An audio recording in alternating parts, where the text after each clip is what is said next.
I don't want people to judge me based on the fact that I'm not Shomer Shabbos. And I don't want people in an ashram to judge me because I didn't meditate for 2 hours Wednesday morning. It was a very powerful time for me. And I found that I belong someplace else. My world is the world of a Jew, not the world of a Hindu. It's not better world. It's just it's my world.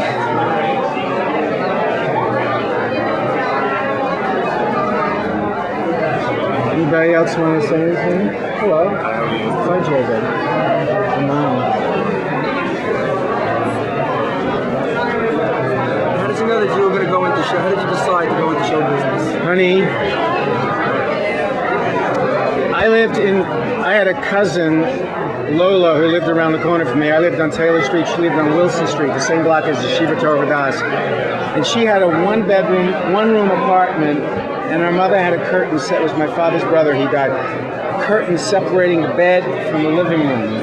And I used to say to my cousin Lola, I'll get behind the curtain, you say my name, and I'll come out singing and dancing. And I was 3 years old. I said the Fir Kashis in Yiddish when I was 4 years old. So,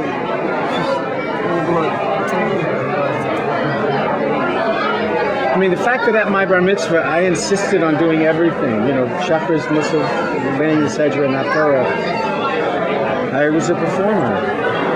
You know, I started preparing for my bar mitzvah a year before.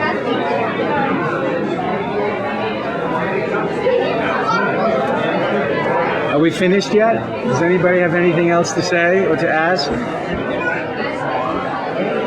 No? I like what you said about the judgment of other people's spiritual paths and practices. Well, I think it's important because I think that when we're so... I remember my cousin Eddie on Shabbos, we were in Florida. I was maybe 9 years old. I remember we were walking with my cousin Eddie, and I heard change in his Shabbos. I heard change in his pocket. And I remember going back to my mother and saying, it's Shabbos, he has change and he has money in his pocket. And it stuck with me because I thought, who am I to judge my cousin Eddie? And I mean, that was, 60 years ago, and I still remember that. It's very important not to judge. Very important. I think it's up to, if one believes, it's up to God. It's between them and God and what they're doing at that point. What would you say to Jews? What would you say to Jews who believe that instead of being Jewish, they should occupy themselves with Buddhism exclusively? That Judaism per se. But I wouldn't say anything. I mean, I did that. I think people have the choice or the right to choose whatever form of worship they feel is best for them. I mean, I can't tell you whether you should be a Buddhist or not. I mean, there's much to be said for Buddhism. I just take solace in, the world that I live in, which is the world of Judaism. But it's different from his Judaism and your Judaism. I'm still most comfortable in an Orthodox shul. I cannot go to a Reform shul. It just goes against I'm not saying you shouldn't, but I can't. When you say don't judge other people's spiritual beliefs, do you think that's really practical in the sense that we can't help? I mean, we judge other people's political beliefs, we judge other people's, their competency with their work. I mean, as a human, I'm a Democrat, and I vote Democrat. I was having dinner with my cousin, who is the principal of a school, whose husband she's a psychologist, her husband's the principal of a school. And we were sitting, they live in Long Island, we were here in Venice, having dinner, and she told me that her son is in politics and running for office. I said, I hope he's, making a joke, I hope he's running for the right team. And she said, I don't think he's on your side. So I said, you mean he's a Republican?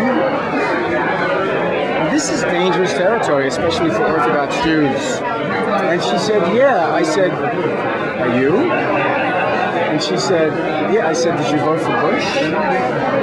She said, yes. I said, twice? I said, I can't believe, that's what I said, my wife is kicking me under the table. And I said, I can't believe I'm sitting with my cousin, blood relative, and she voted for Bush twice. And I said, I can't believe it. I can't believe it. And then my wife said to me later, she said, it's none of your business.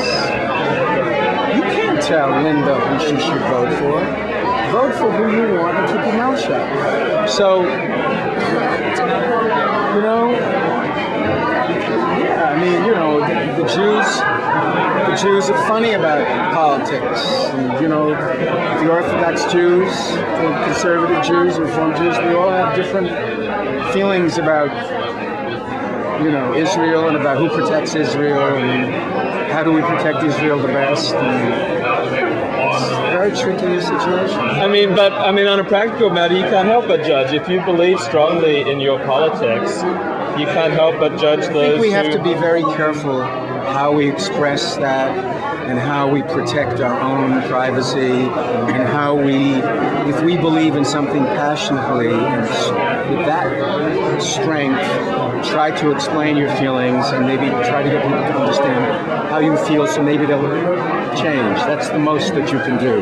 But to condemn someone, as I was doing with my cousin, for her beliefs is crazy. Could you be friends, good friends with someone who held the opposite political beliefs to you? I could choose not to be. I could choose not to be, and that wouldn't be my choice. It would be very hard for me to be friendly with someone who voted for Bush, quite frankly. I'm not saying they're a bad person, but it would be hard for me to break bread with someone who voted for Bush the first time and the second time. What about work for somebody like that? I would choose not to. I would choose not to, but you can. I can't tell you what to do. I mean, I have very strong feelings about this administration. Very strong feelings. But they're mine.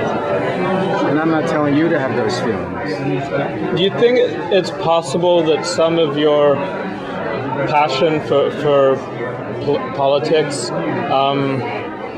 is like passion that you've moved from religion? Like some people, when they're passionate about, you know, religion, then they move on and they look at something else to be passionate about, and social and political change becomes their vehicle for passionate belief. I think people have passion or they don't.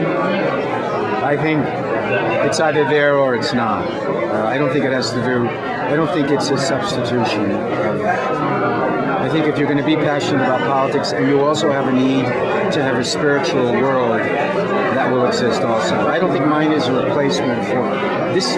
It's just that this administration makes me crazy. It makes me crazy. I could kill. That's how crazy it makes me. I mean, people are dying. There's a war that we shouldn't be in. Anyway. I'm with you. I think actually you said something that I really appreciate in terms of recognizing that there's a whole spectrum of emotions that we have, and it's important to acknowledge them. Like the fact it's important to acknowledge that you judge people, but acknowledging it allows you then to say, I'm either going to do something about it or I'm not, and to refrain from smashing somebody's name or to refrain from telling people how to live their lives, I think is an incredible way of looking at it, because we can't stop ourselves from looking at somebody and saying, like, we can stop ourselves from saying something about it. Are you scared? Are you scared of the current in general, how this campaign has turned into something very much religious, and the separation of church and state feels like it's becoming more and more blurry? But that's this administration. I mean, that's what's happened these past 3 terms. I mean, the religious right has sort of taken over. The Christian religious right. Yes, it does concern me.